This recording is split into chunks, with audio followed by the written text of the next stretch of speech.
Welcome to the Quick Bytes live stream with your tech integration specialist, Scott Conway.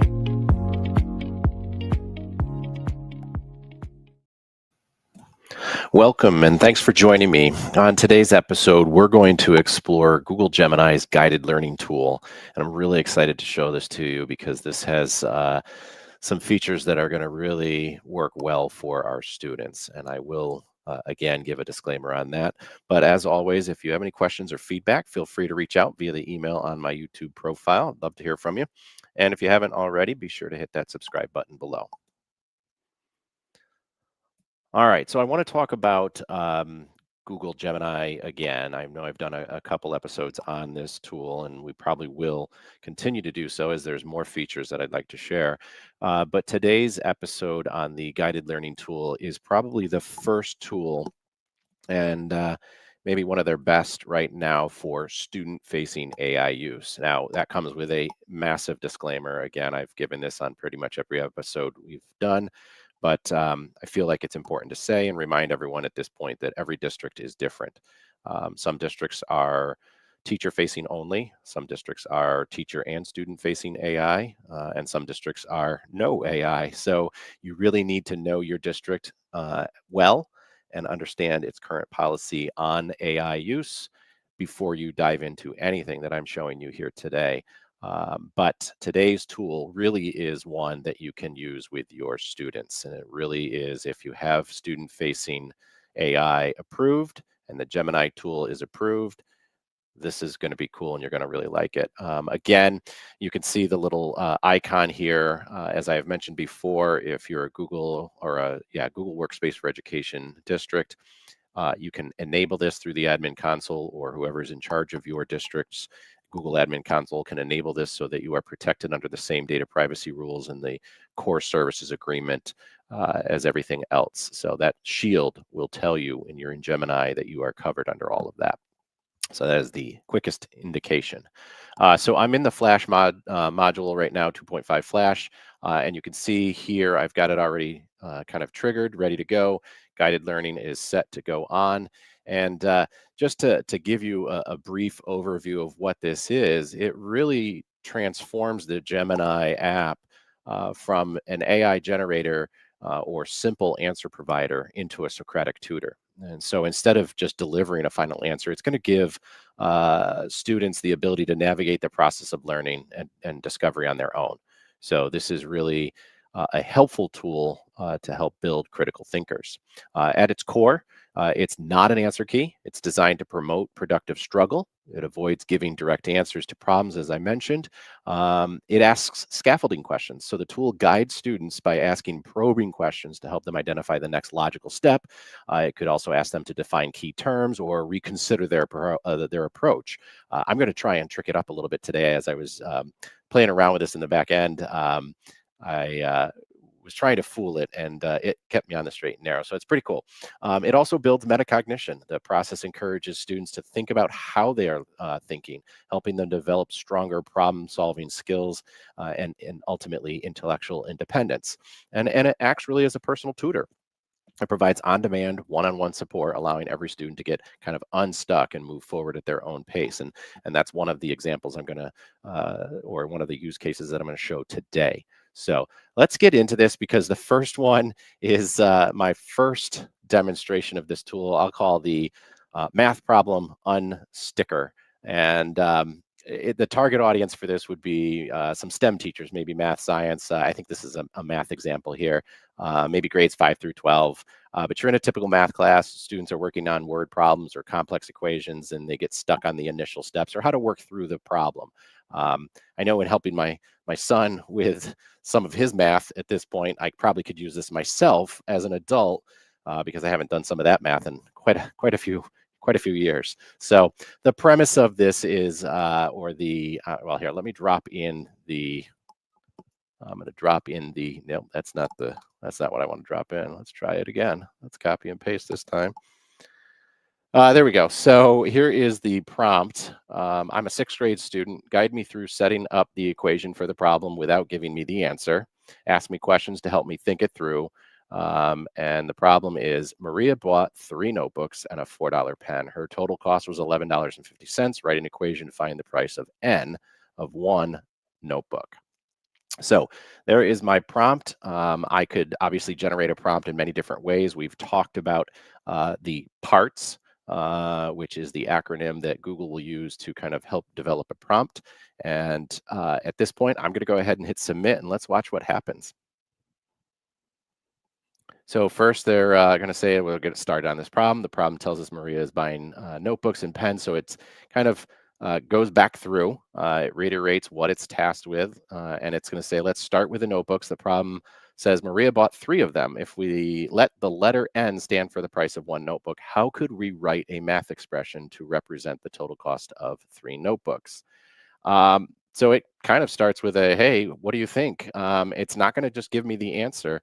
So let's see. The problem says Maria bought three of them. If we let the letter N stand for the price of one notebook, how could we write a math expression to represent the total cost of three notebooks? So from my knowledge, I'm going to throw in there maybe 3N. Let's see what happens. And so it's giving me that instant feedback. That's exactly right. The expression 3N represents the total cost of three notebooks. Now we have another item. Maria bought a pen that cost $4. How can we use both the expression for the notebooks 3N and the cost of the pen $4 to show everything Maria spent money on? What mathematical operation could we use to combine? There's a keyword, combine these costs. So I know that the operator I'm going to use is probably a plus symbol. So let me start with this 3N plus 4, thinking that that will hopefully be right. And it's going to come back with, that's great start. You've correctly put together the cost of the notebooks and the pen, 3N plus 4. The problem also tells us the total amount Maria spent was $11.50. So as you can see, again, the student, me, is working through the problem with this tutor-like tool. And it asked me another question. How can we use an equal sign to show that the expression you just wrote is equal to the total cost? All right, so I'm building this up, 3N plus 4 equals, and the total cost was $11.50. So I'm going to put that in and see if I'm right. Yes, that's it. Okay, great. You've successfully set up the equation. All right, now some of you are probably tired already. Hopefully you can stick with me on this. Now that you have the equation, what would be the first step you would take to solve for n? Oh boy, now I really don't know what I'm doing. I'm just going to throw in there maybe subtract n from both sides. I kind of have some idea of where I want to go with this, but maybe I'm not so sure. That's a really good idea. When we're solving an equation, our main goal is to get the variable n all by itself on one side of the equal sign. So you're right. You're on the right track with the idea of moving a number from one side to the other. Look at the equation we have. Which number on the left side of the equal sign is not directly attached to the n? Ah, this is great. All right, so I'm going to say 4, right? So my only other option here. But to get rid of the 4, on the left side of the equation, what's the opposite operation we need to do? So I'm going to say subtract 4. It's the opposite operation of plus 4. All right, good. So then it leads me on. What do you want to do when, and do you want, let's see, what do you get when you subtract 4 from the left side of blah, blah, blah? And what do you get when you subtract 4 from the right side? So I get 3n equals, and that would be 450, right? 7, no, I'm sorry, 4 from 750. Oh my goodness. There we go. You caught me. There it is. Perfect. You've correctly simplified the equation. 3n equals 750. Now the final step is to figure out what one notebook costs. The equation shows that three notebook costs 750. What mathematical operation do we need to do to both sides to get n all by itself? Well, from what I've learned in class, I think I need to do the opposite of multiplication. In this case, 3 times n. So I need to do a divide. So I'm going to say divide each side by 3. Let's see where that takes me. It's exactly right. Dividing both sides by 3 is a perfect left step. And so as you can see, it still has not given me the answer. It's guiding me through this process, and it's reminding me of some of the key steps that I may have learned in class while I was maybe listening or half listening to the teacher, it's now reminding me of these steps as I go. So it's really that perfect little tutor. Go ahead and do that. What's 750, 7.5, sorry, divided by 3? We'll give you the final answer for the notebook of N. And I believe that's going to be 2.5. See if I'm right. That's it. You've got it. So the price of one notebook N is $2.50. So there it is with a math problem, a math word problem. I imagine that this can handle a lot more complex style math, up to a certain degree, of course. But that's a great example of how you can use this with students to help guide them through a process, and give them that critical thinking skill to be able to solve a problem like that. Now, the next example I'm going to use, and we're going to finish out with one more just to kind of shake it up a little bit here, is one that involves a primary source document analysis. So the target audience here with this example would be a humanities teachers, ELA or social studies. I have a social studies background, so I pulled in a social studies article. My wife would be proud because I pulled it from the American Revolution. Um, so students are often intimidated, right, by primary source documents. The language can be very complex, can be difficult to understand. It's unfamiliar historical context. And so they struggle. And we're going to try and use this tool now to show how they can analyze a primary source document. So the one that I've got here for you, let me just throw it up on the screen for you, it's a letter from Timothy Pickering Jr. To his father, Timothy Pickering. Now, Timothy Pickering was a patriot serving as a general under George Washington, and his father was a loyalist. So he was very much in favor of British colonization and continuing with that. The son is basically in this letter, and here's another unique use for Gemini, right? If a student is having trouble with a primary source document, have them upload the primary source document and ask questions about what is the document, give a summary of this document in 3 parts, or provide an analysis of the document, and then ask it questions. Have them work with the document. Right. This is a great tool for that. But this letter, basically in 3 parts, is expressing his love and gratitude for his dad. His dad is failing in health, but is showing a little bit of resurgence in health, and he's apologizing for any past disagreements because of the two and their way they disagree about colonization, and then he's also promising to continue living a life of great upstanding moral nature. So that's the letter here, that I've put up for you. That is our primary source that I am going to utilize in this next session here. So I am going to first copy and paste, and then I'm going to upload the Timothy Pickering letter to Timothy Pickering Jr. to Timothy Pickering Sr. And here's the prompt. Act as a history teacher using the Socratic method. I'm analyzing this text. Ask me a series of questions about the author's word choice, intended audience, and historical context to help me discover the main argument on my own. So I've put it in. I've made sure that the guided learning is on. We've got our primary source attached, and I'm going to go ahead and hit submit. Now just watch how this starts to work with me as a student to understand the main point to this document. It's great that you're digging into this letter. Primary sources like this one are windows into the past, and we can learn a lot by looking closely at them. To truly understand this document, we'll need to think about a few key things: the author's choices, who they were writing to, and the historical period they were living in. Let's start with the basics. The author's word choice. Read the first paragraph. What words or phrases does Timothy Pickering Jr. use to describe his relationship with his father?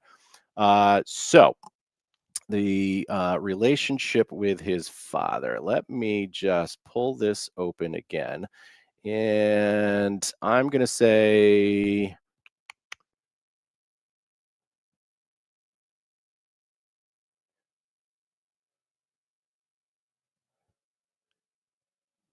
let's see how he feels towards him.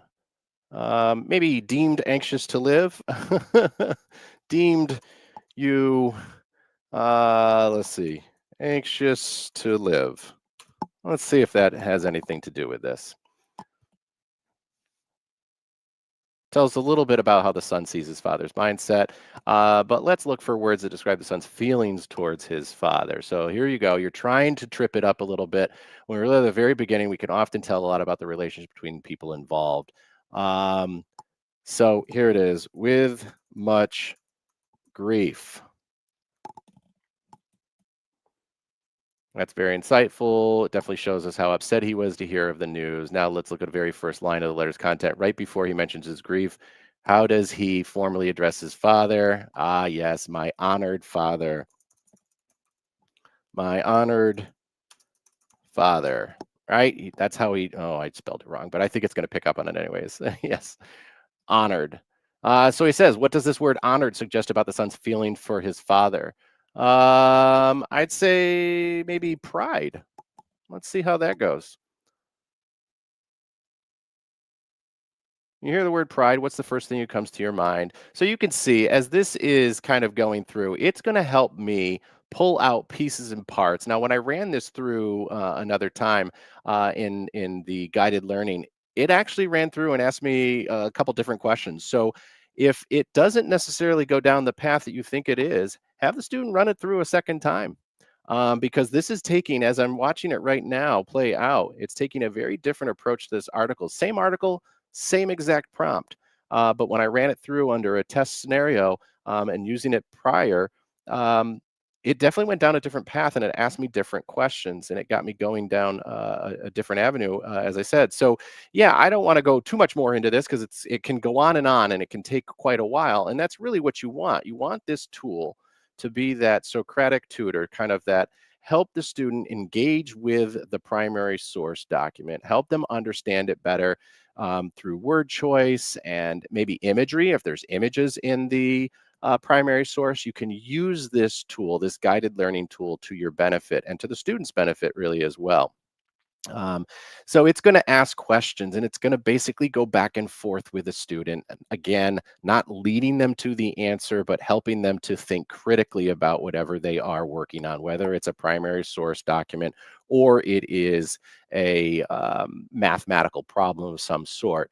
Um, it showcases how AI can be used to develop these critical thinking and textual analysis skills, which is really, really pretty neat. So again, this is the um, guided learning tool built into Gemini. That is a really neat option, again, for student-facing AI. As I've mentioned before, teachers and adults can certainly use this as well for their own learning, but I think this is the one area where Gemini is going to excel, initially at least right now, with that student-facing AI. So give it a try if you're able to.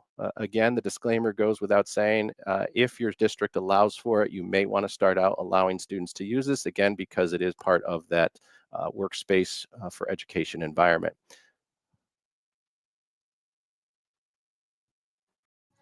And that's a wrap for today's episode. Thanks so much for joining us.